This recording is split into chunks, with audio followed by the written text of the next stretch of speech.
All right, good morning. My name is Chris Orrock. I'm an information officer for the California Department of Water Resources. I want to welcome you to the February 2019 snow survey at the Phillips Station Snow Course. I'm joined today by our snow survey team, John King, who's a water resource engineer with our snow survey section, and Sean DeGuzman, who's also a water resource engineer with our snow survey section. Joining them today, John Pash. He's the chief of DWR's Hydrology and Flood Operations Office. We also have Lizzie Williamson, who's the Deputy Secretary for External Affairs at the California Resources Agency. And with us today, we have some fellows from the California Council on Science and Technology, Sydney Chamberlain, Jared Ferguson, Sam Tucci, and Lizeth Perez. First, John King will provide us with today's measurements, and then John Pash is going to provide some history of why we conduct these surveys and what we use the information for. John?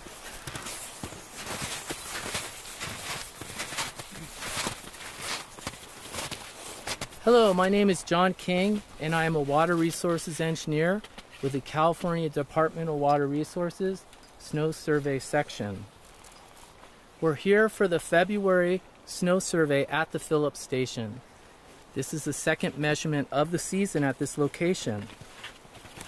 The snow depth today is 50 inches and the snow water equivalent is 18 inches, which results in 98% of average to date and 71% of the April 1 average at this location. This is a significant increase since the last survey, where we had just measured 25.5 inches depth and 9 inches of snow water equivalent. We refer to the percent of April 1 in terms of snow water equivalent because this is typically the date of maximum snow accumulation. California started 2019 with a series of cold storms, which increased our statewide snow water equivalent to 100% of average according to our statewide monitoring network. And I want to point out average, that's average to date. This location represents just one of over 260 snow courses that are measured throughout the state each year. Hey John, can we have you give those results again from this course? Sure. Okay. Phillips Snow Course. The snow depth across these points was 50 inches and the snow water equivalent was 18 inches.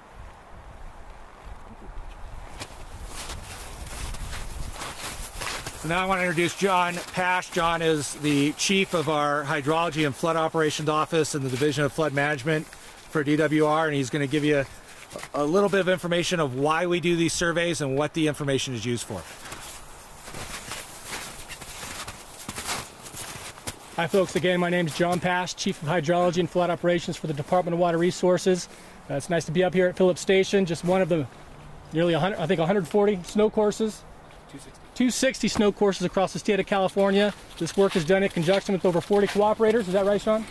Over 40 cooperators collecting data, and this data drives decisions that are made throughout the state by water managers up and down the state of California.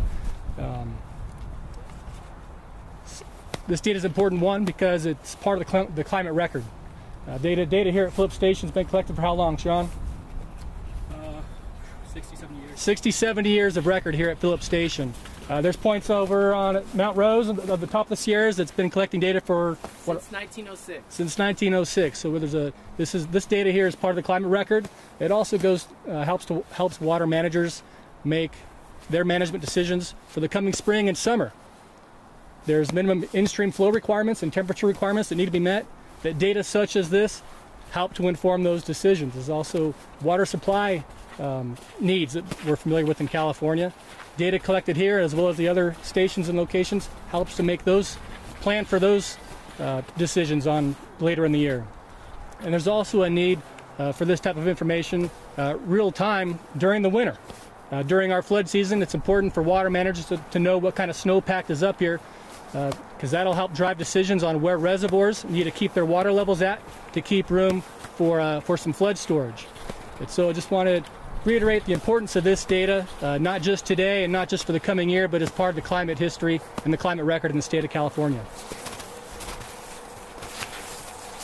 Thanks, John. We're available for any questions anybody might have. I've got John and King and John Pash available. For either John, how encouraging is it to be over 2/3 of the way to the average for April? I mean, because a lot of years,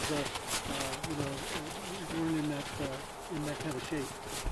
Yes, it's very encouraging, and we still have 2 more months to accumulate the typical maximum snow accumulation. We've had our prior years, we've had a few years that have been dry, so this is encouraging. We're at 100% based on our statewide monitoring network.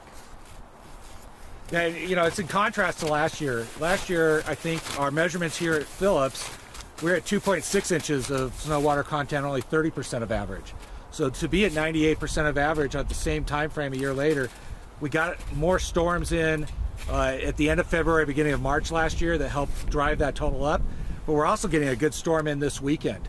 Starting tonight, we're going to see some good precipitation and snow down to lower levels that will increase our total as we go through. So even though we're coming out of a warm, dry spell the last week, that high pressure zone has gone away and we're bringing in some good weather to increase our snowpack. Some of us were chatting off to the side about this year being average. California, and a lot of you have been here before, average isn't necessarily normal. As Chris referred to, we've had some really wet years recently, a lot of snowpack, and some really dry years recently. So it is comforting to kind of finally have an average year, being 100% right now for the February 1st measurement.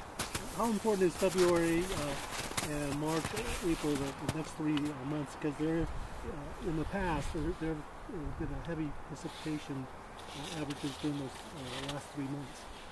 Sure, our heaviest 3 months of precipitation are usually December, January, and February. However, like you said, the last 2 years we've seen increased storms into March. Last year we were below average leading up to those storms, and it really drove our snowpack up to just below average. And then we saw in 2017 what February, March, and April brought us. We were up here in May of 17 with deep snowpack. So, I think the one thing that's constant in California, and we've talked about this before, is that our climate is so variable. It's never constant. We go from a record year in 16-17 that followed a multi-year drought to a just below average year to this year we're at average. And I think John said it right. After these years of dry years, to be at average is great for our people that look at the snowpack, that look at our water, our managers, to be able to look down the future and see what we're able to supply as far as our water to downstream users. Could John give us an idea of where we are reservoir-wise, reservoir storage-wise, and how might that be adjusted given the current numbers? Yeah, so looking at the reservoir statewide, average to date, we're pretty close to average. And when you look towards the April 1, that's when it's less than. But that's what it's typical. It's all based on the snowpack, and we relate everything to April 1. So these numbers that you said are going to be used to adjust storage strategies? Yes.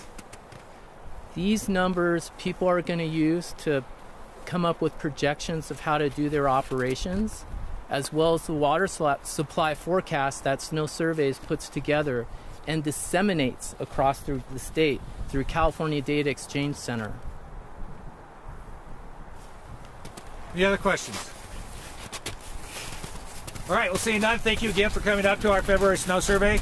Our snow surveyors are available for any questions afterwards if you want to do any one-on-one interviews.